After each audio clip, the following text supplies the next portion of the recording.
What's going on, guys? Welcome back to the channel. It's a gloomy, rainy day here at the shop, and decided I wanted to make a kind of a fun video. I've got a little bit of time between projects, and this is going to be another, you've probably seen from the title, this is going to be another Mac 1010 video. So hopefully you're enjoying those. I am definitely obsessed with these saws right now, so I will get you guys set up and we'll get right into it. Alright, so here we are over on the bench. I've got here my two Mcculloch 1010s that you guys have seen. These are the right-hand start, which is actually one of my favorite models. I've got three of them now. One of them is a left-hand start over on the floor there that I'm using for whatever parts are interchangeable for these two. But basically what I want to do is figure out why, if you watched the last video, or maybe two videos ago with these saws, why the one on the left is performing so much better than the one on the right.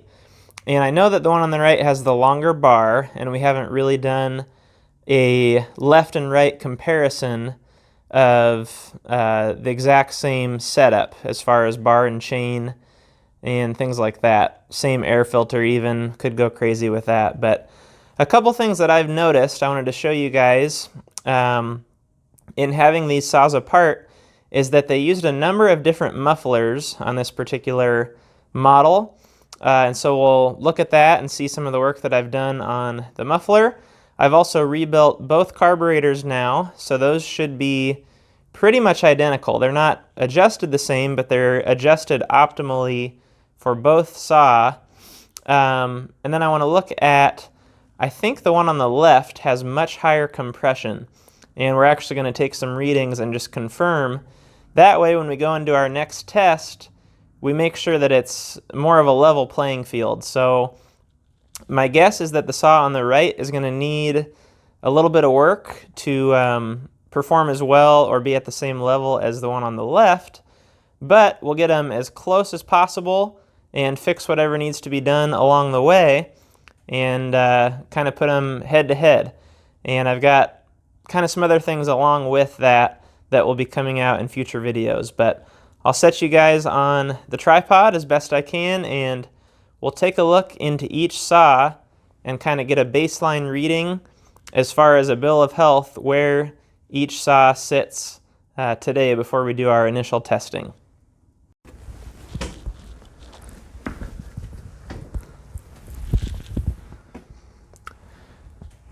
Okay, we'll see how this works. I'm testing out some new equipment today with my video setup, so hopefully things are looking and sounding good, but kind of getting the hang of some new things.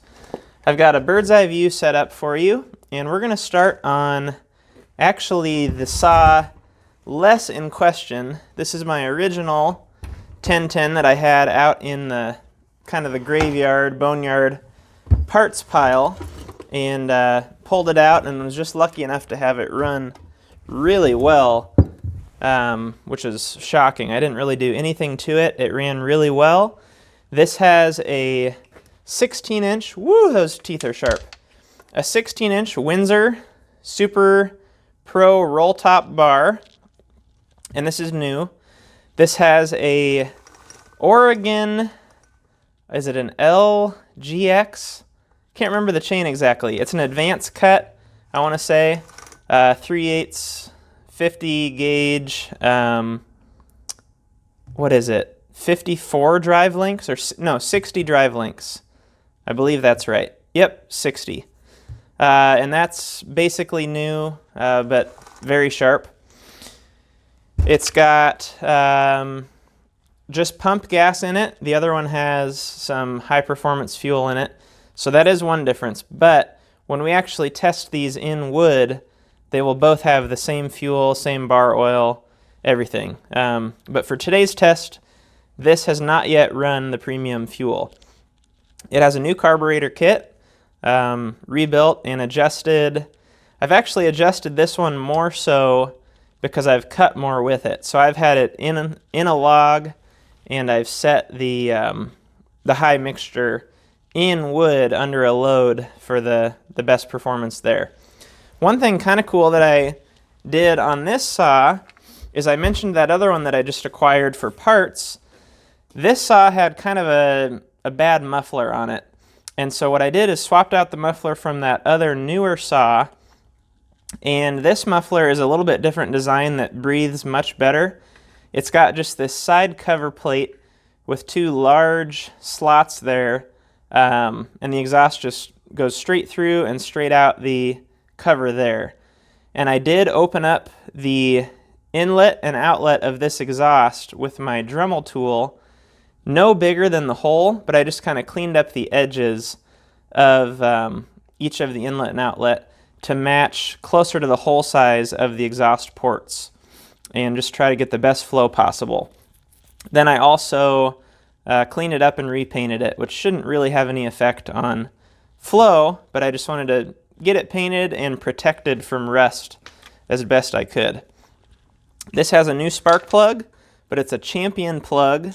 These originally came with an AC Delco CS45T plug. This has a Champion DJ8J. And I've got two of the original plugs ordered, and we'll use the original plug at the original gap in both of these saws when we actually test them for real. So keep that in mind too. Trying to think what else. I've cleaned the coil on this and gapped it correctly. I'm kind of excited on a future video. I'm planning to put kind of an electronic conversion chip that gets rid of the points and condenser and is really supposed to add some good power and reliability to these things. So we'll kind of do a test, I think, before and after that conversion, just to see the difference there. Or maybe we'll do it to one saw and not the other and just see. But I'll update you on any of that information. It also has a new fuel line and a new fuel filter, which the other saw does as well. Not the exact same filter, however. I think the other saw has a larger filter than this one does. This has the original filter that would have come with this saw. My plan is to put some no-leak bushings in the fuel tanks of each of these, and so that will match before we do any testing as well. Okay, so we don't really have a whole lot to do as far as bill of health, because we know we have spark, we know that it's gapped correctly, we know we have a new plug, we were getting fuel, the exhaust is flowing very well. I cleaned out any carbon, and there really wasn't any, but I cleaned that up really well. So basically the last thing we need to check is I guess just the intensity of the spark. We can try that to see how well that shows up on camera. And then we'll check compression, and that's our primary interest today, is to compare the compression, because I know when I pull the cord on this saw, it is much harder and much nastier than the other one. And so my prediction is that this is going to have much higher compression, but we'll find out. Okay, so for starters, we're just going to check our spark. And I guess the best thing I can do there, I've got two different spark testers. One thing we can do is just see if the intensity shows up. The other one is an adjustable tester I have that we can see how big of a gap it's able to jump. And that will compare both of the ignition setups in these saws and see which has the stronger ignition or if they're the same. So I'll get that set up and we'll take a look here.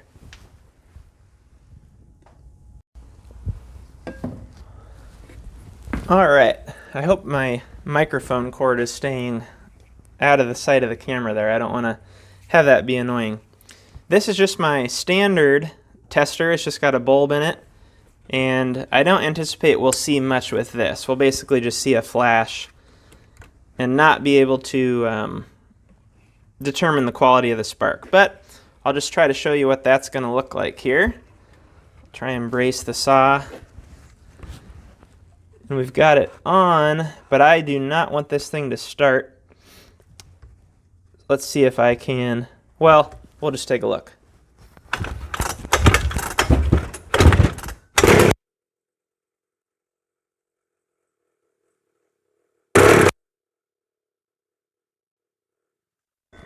So you can see just consistent spark, and I think no matter what, it's going to appear orange, just because that's the color of the filament in this bulb.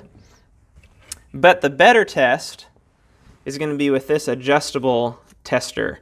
So what we'll do is the stock gap on this plug is 25 thousandths. So I have a 25 thousandths feeler gauge, and it should have no problem generating a quality spark at 25 thousandths. So we'll set that. Just clip this to a good ground here if I can find one. Well,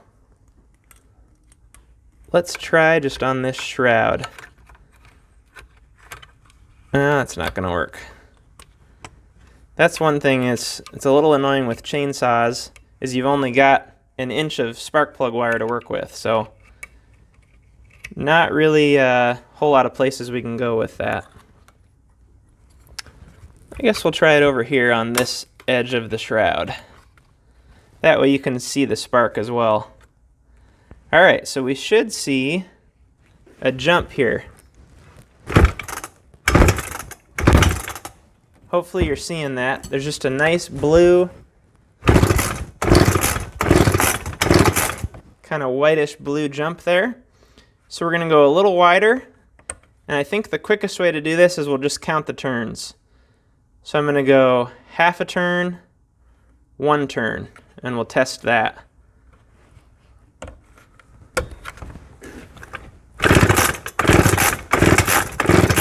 No problem once again. And I hope you're able to see that. It's a very quality bluish white, mostly blue or purple spark. So there's a half and 1. So now we're 2 turns out.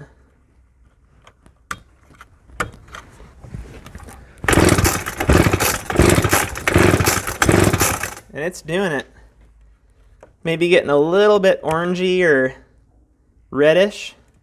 There's another half, 1. So now we're 3 turns out.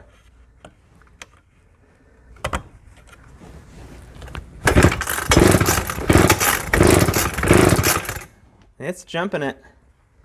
I think we're just going to go till it can't and compare the other saw.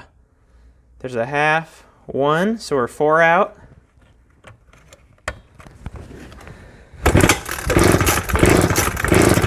Oh yeah.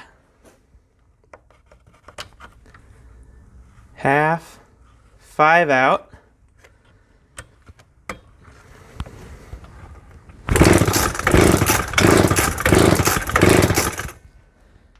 We're getting close, I think.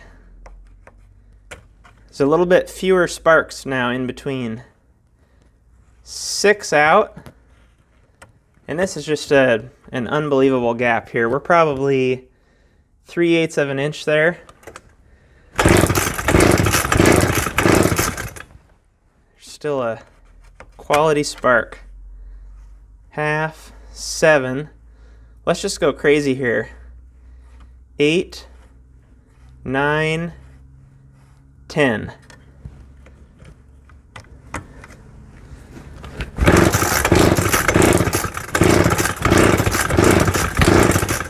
So there we got maybe 2 jumps at 10, but it's struggling.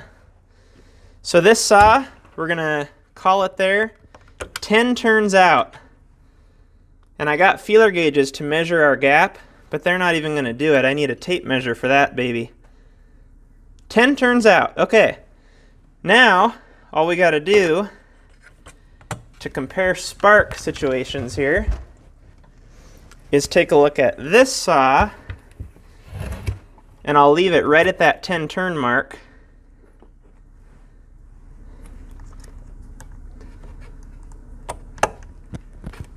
And we'll do a direct comparison there. Make sure our ground is clean.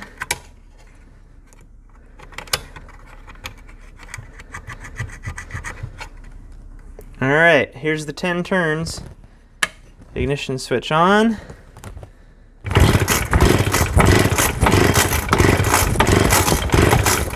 No way. It's kind of what I expected. So let's go in. We're at 9.5, 9, 8.5, 8, 7.5, 7. Let's try it at 7.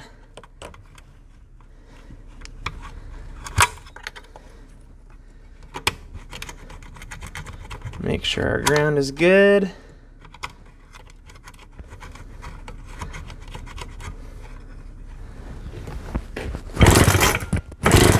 Okay, it's got 7.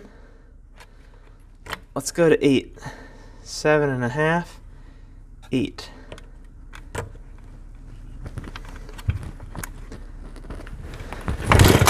Oop.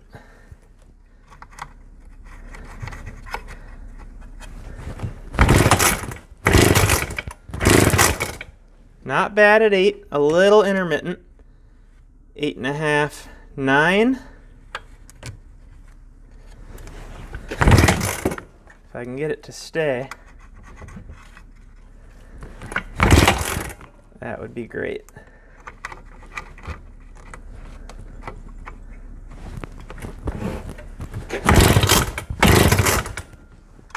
No go at 9. So I think we're looking at 8, maybe 8.5 on this saw. I'll just do one confirmation test here.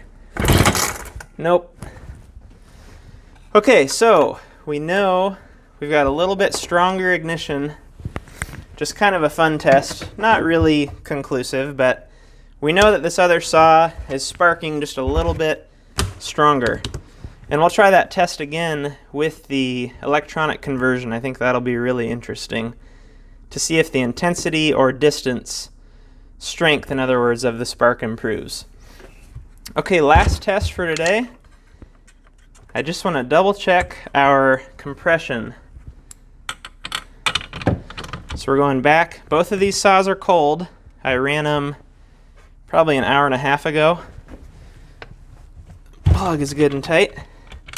And I forgot to mention the other saw has a brand new NGK plug. So that's kind of another comparison we can do is Champion versus AC Delco versus NGK in a future video. Okay, I'm going to grab my compression tester, and we'll take a look at compression on this saw versus the other one. So we'll be back in just a second.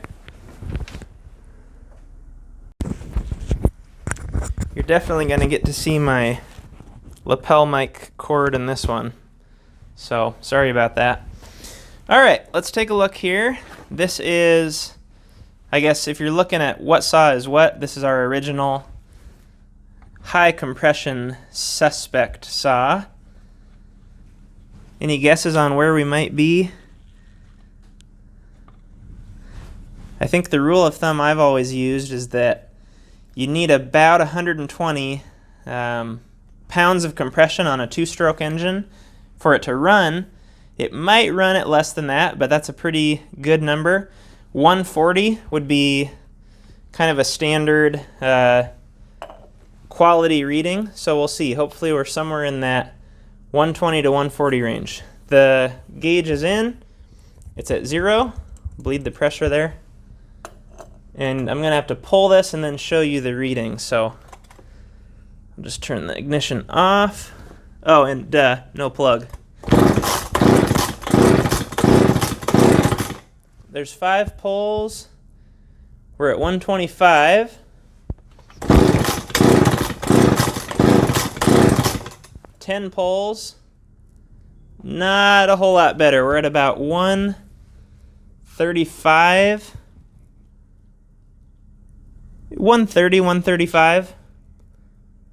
Right in that range. Okay, now let's take a look at our other saw. This will be interesting. I guess I've assumed that the other one will have less compression, but this will confirm or deny that. All right.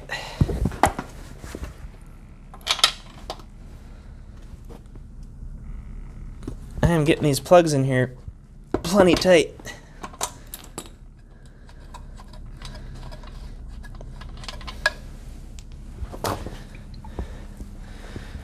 Okay, identical testing conditions here.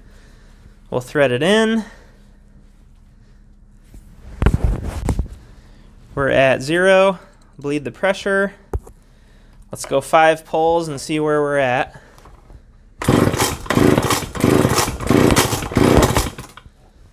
There's 5. At about 120. Let's go 10 pulls. 10 pulls. Right about 125. 126 maybe. So we are about 10 psi less on this saw. Not nearly as much of a difference as I thought. And we'll try that hot as well in a future video and just see when we're out in the woods. When these are hot, we'll double check compression and see how it compares. But that's that test for today. Okay, so I hope you are a little bit interested. I guess I'm probably more interested than most in these saws at the moment, but I'm excited to do the testing and see what works well and hopefully pass some of that information along as far as maybe the best plug, the best gap, points or electronic, race fuel or stock fuel, synthetic bar oil. We can go crazy with whatever you guys want to see. So if you have one of these saws or another saw and want me to put kind of some different ideas to the test, you can let me know in the comments down below. Otherwise, like and subscribe as usual, and I will see you guys on the next video.